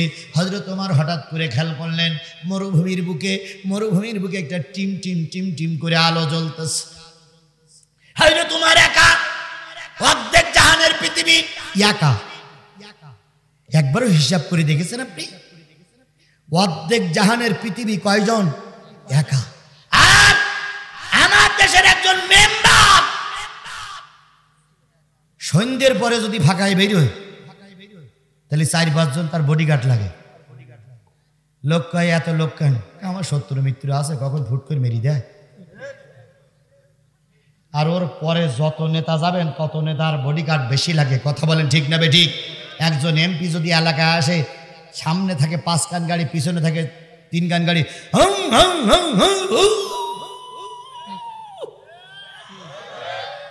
এমন জোরে বাঁশি দেয় মরা মানুষও জেগে উঠে। মরা মানুষ কই এরম বাঁশি দেয় কেন রে? আপনি এত জনদরদি নেতা, এত জনপ্রিয় নেতা, আপনি এত জনগণের বন্ধু, তা 5 কান গাড়ি লাগে কেন দুলা ভাই? তার মানে বোঝা গেল ওনার আচরণে দেশের মানুষ সন্তুষ্ট নাই। আমার ভাইয়েরা, হযরত ওমর একা লক্ষ্য করলেন দূরে একটা টিম টিম করে আলো জ্বলতেছে। হযরত ওমর আস্তে করে চলে গেলেন, যেয়ে দেখে এক মা, এক জনম দুঃখিনী মা হাড়ির ভিতরে কিছুটা কঙ্কর দিয়ে, হাড়ির ভিতরে কিছু পাথর দিয়ে নাড়াচ্ছে।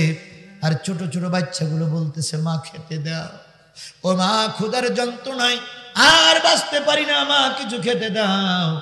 মা শুধু বাচ্চাদের গায়ে হাত দিয়ে বলে বাজান রে একটু দেরি কর, রান্না চলছে, একটু দেরি কর, রান্না চলছে, রান্না শেষ হয়ে যাবে, তোদেরকে খেতে দেবো, তোদের কষ্ট হবে না। হযরত ওমর অনেকক্ষণ পর্যন্ত দাঁড়িয়ে থাকলেন। দাঁড়িয়ে দাঁড়িয়ে তিনি একটু বিচলিত হলেন। হঠাৎ করে গোলা খাকার দিয়ে সামনে যেয়ে বলতেছে, ও গো মা, বাচ্চারা কাঁদে আর তুমি শুধু বলো রান্না শেষ হবে, রান্না শেষ হবে। তোমার রান্না শেষ হতে আর কতক্ষণ লাগবে? বাচ্চাদের কেন কষ্ট দাও? তুমি না মা, তোমার কি কোনো দয়া মায়া লাগে না? তোমার কি কোনো মায়া লাগে না? ওই লোকটি বললেন, কে গো তুমি? প্রতীক। কোথায় তোমার বাড়ি, কোথায় তোমার ঘর? তোমার সঙ্গে আমার কোনোদিন পরিচয় নাই, তোমার নাম আমি জানি না, তুমি আমাকেও চেনো না। আমরা এ দেশের নাগরিক না, আমরা ভিন দেশ থেকে দেশে এসেছি। এই দেশের যিনি ক্ষমতার মসনদে বসে আছেন, এই দেশের যিনি প্রেসিডেন্ট, এই দেশের যিনি খলিফা, তার কাছে আমরা সাহায্য নিতে এসেছি। লাইনে দাঁড়াইছিলাম, এত বড় লম্বা লাইন, শেষ পর্যন্ত যাওয়ার আগে মাগরিবের আজান হয়ে গেল। লাইন থেকে আমরা সাহায্য পাইলাম না, বাচ্চাগুলো না খেয়ে কষ্ট পায়। তাই চিন্তা করছি বাচ্চাগুলোরে কিভাবে সান্ত্বনা দেই, ঠান্ডা করি।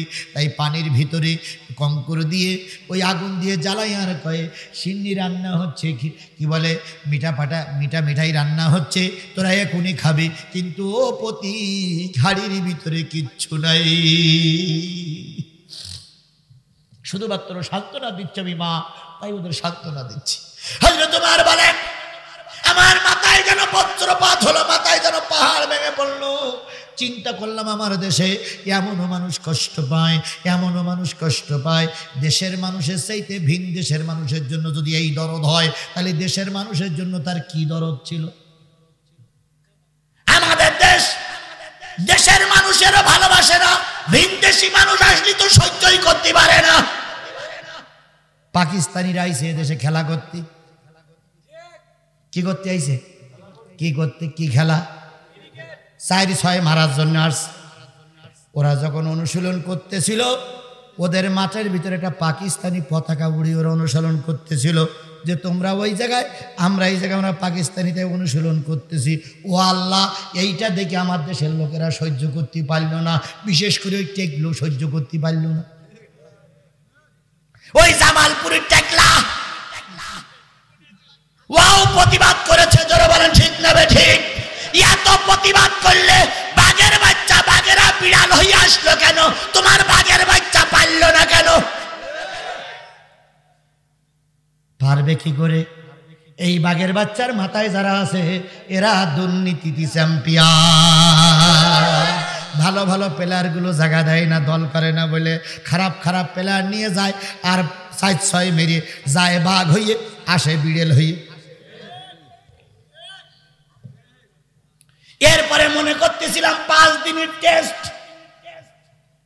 চট্টগ্রামের টেস্ট, মনে করলাম জিতে গেল গেল গেল গেল ভাব। আজকে পেপারে দেখলাম ও আল্লাহ সেখানেও শীত পাঠা। পতাকা উড়লে বলে তোমার রাগ হলো, পতাকা উড়ালে বলে তোমার খারাপ লাগলো, খারাপ লাগাটাই স্বাভাবিক। আমার স্বাধীন সার্বভৌম দেশে পাকিস্তানের পতাকা উড়বে, এটা আমরা মেনে নেব না। আমার দেশে পাকিস্তানি পতাকা উড়বে কেন? ওরা রাজাকার, ওরা আমার দেশের মা বোনদের ধর্ষণ করেছে, ওরা আমার দেশের মা বোনদেরকে মেরে ফেলেছে, ওদের পতাকা আমার দেশে উড়ুক এটা আমরা চাই না। কিন্তু আমার দেশের লোক যখন খেলা করতে গিয়ে চিৎপাটাং দিয়ে পড়ে তখন তোমাদের মুখ মলিন হয় না। সামান্য একটা পতাকা নিয়ে তো রাজনীতি কেন? আবার হাইকোর্টে মামলাও হইল। আমাদের দেশের এক বিশেষ দেশপ্রেমিক মামলা করেছিল, কিন্তু হাইকোর্ট মামলাটা খারিজ করে দিয়েছে। ওটা আমার জানার বিষয় নাই, আপনারা উল্টো বুঝবেন না। আবার কিছু লোক বলবে হুজুর ওয়াজ করতে এসে পাকিস্তানের পক্ষে সাপোর্ট করেছে। এদেশ আমার দেশ, এদেশ আমার প্রিয় মাতৃভূমি বাংলাদেশ। আমি আমার জীবনের চাইতে আমার দেশকে ভালোবাসি। হাজারো মানুষের রক্তের বিনিময়ে দেশ স্বাধীন হয়েছে। কোন বিয়াদব বলেছে হুজুররা দেশের বিরোধী? বরং দেশের বিরোধী তোমরা। যদি তোমরা দেশের বিরোধী না হও তাহলে বিদেশে বাড়ি কেন দুলা ভাই? তোমার ছেলে বিদেশের মেয়ের সঙ্গে বেদাও কেন? তোমার মেয়ে বিদেশিদের সঙ্গে বিয়ে দাও কেন? বাংলাদেশের কোন হুজুর বিদেশে বাড়ি করে না, বাংলাদেশের কোন হুজুরের মেয়ে বিদেশিদের সঙ্গে বিয়ে দেয় না। তোমরাই বিয়ে দাও আর আমাদের বলে আমরা দেশদ্রোহী।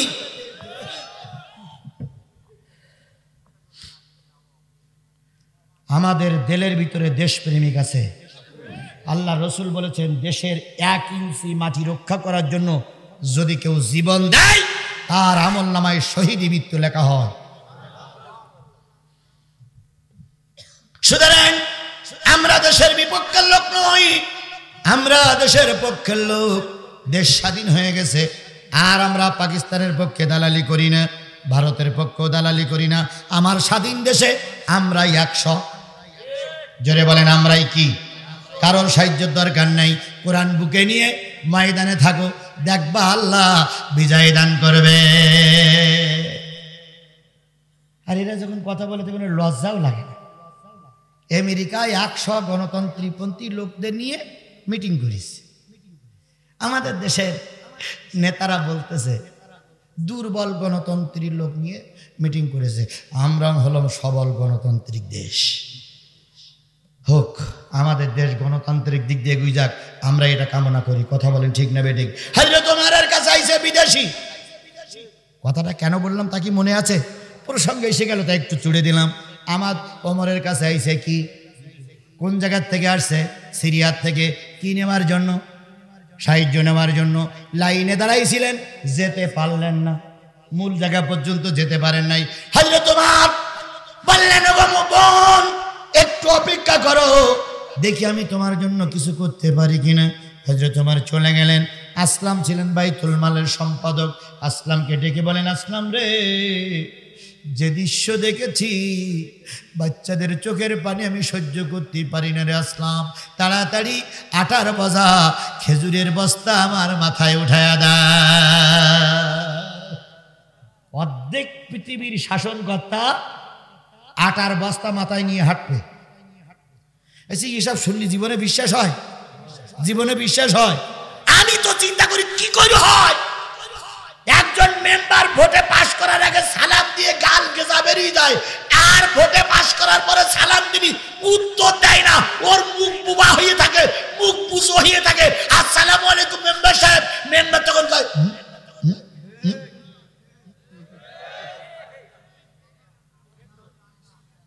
এখন যে কায়দায় সালাম দিচ্ছে, ক্ষমতায় যাওয়ার পরে 5 বছর যদি ওই সালামের সুন্নতটা বজায় রাখে আগামী নির্বাচনে 3 লাখ টাকা খরচ করা লাগবে না। কিন্তু এখন সালাম দিয়ে আর মুসাফা করি আর আপনার কোলাকুলি করি বুক বেতা করি ফেলবে। নির্বাচন শেষ, মেম্বার সাহেব আসসালামু আলাইকুম, কথা বলেন, কথা বলেন। তবে আপনাদের এলাকায় না, আপনাদের এলাকার মেম্বারও ভালো, নেতারা ভালো, এই এলাকার লোক এমনি এমনি সবাই ভালো। মাথায় কিসের বোঝা? চললেন ওমার কার খেদমতের জন্য? ওই বাচ্চার, ওই মহিলার খেদমতের জন্য চলে গেলেন। মহিলাটারে বললেন, বোন তাড়াতাড়ি আঠার বোঝা খোলো, রুটি তৈরি করো। বোনটা যখন রুটি তৈরি করতেছিলেন, হযরত ওমর তখন উনানে জাল দিতেছিল। বাচ্চাদের ডেকে কোলে বসালেন, রুটি আর হালুয়া তৈরি করে করে বাচ্চাদের গালের ভিতরে ঢুকাইয়ে দিচ্ছিল।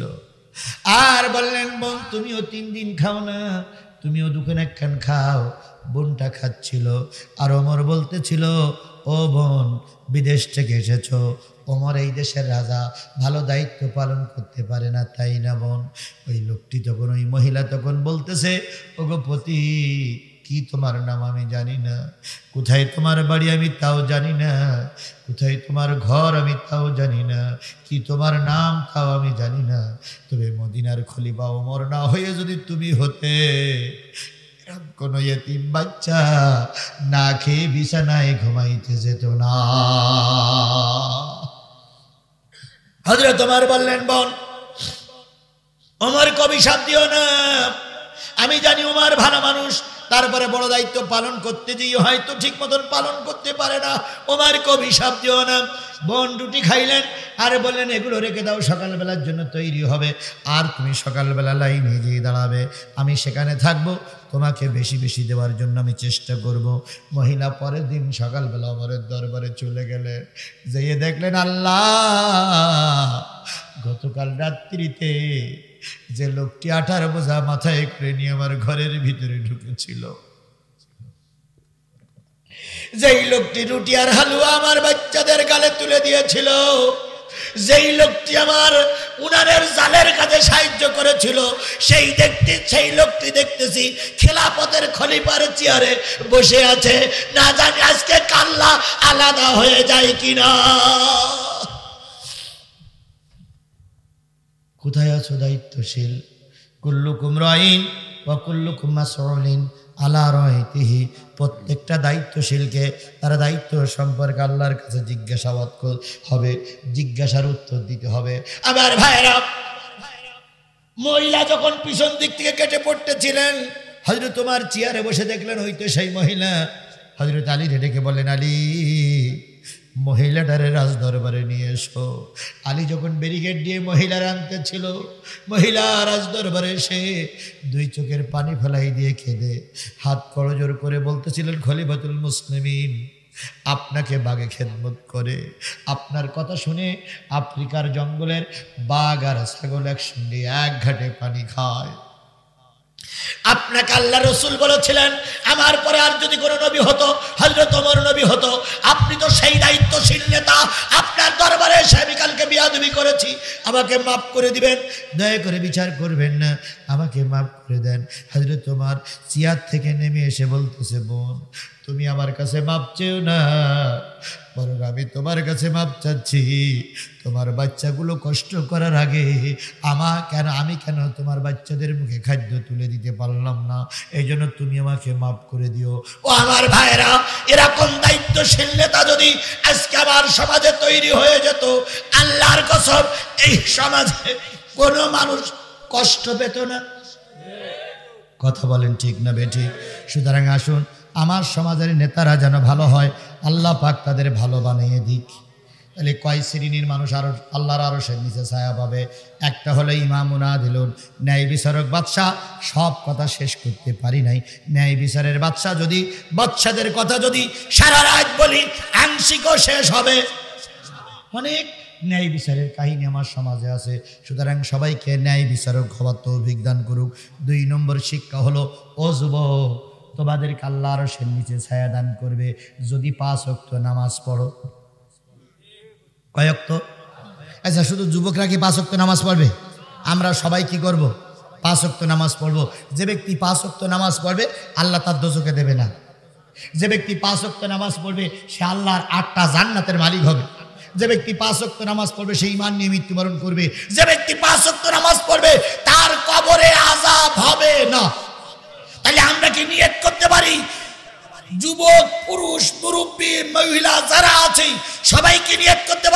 যতদিন বেঁচে আছি নামাজ কাজা করব। কারা কারা নিয়ত করেছেন একটু হাত উঁচু করে দেখেন তো, নামাজ কাজা করব না।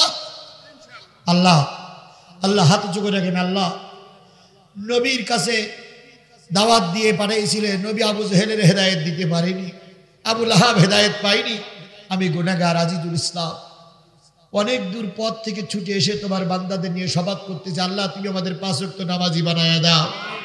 আওয়ামী লীগ, বিএনপি, জাতীয় পার্টি, জামাত ইসলাম বলে কোনো কথা নেই, আমরা সবাই মুসলমান, আমাদের সবাইকে নামাজি বানায়া দাও। আগামীকাল যখন ফজরের আজান হবে, আয় আল্লাহ তুমি আজকের এই কথাটা মনে করাইয়ে দিও, আমরা ওয়াদাবদ্ধ মসজিদে গিয়ে নামাজ পড়ার তৌফিক দিয়ে দিও। মা বোন যারা আছেন তারা ছোট্ট করে হাত উঁচু করে আল্লাহর দেখান, যতদিন বেঁচে আছেন নামাজ কাজা করবেন না। আল্লাহ পাক সকলকে নিয়তের পরে বরকত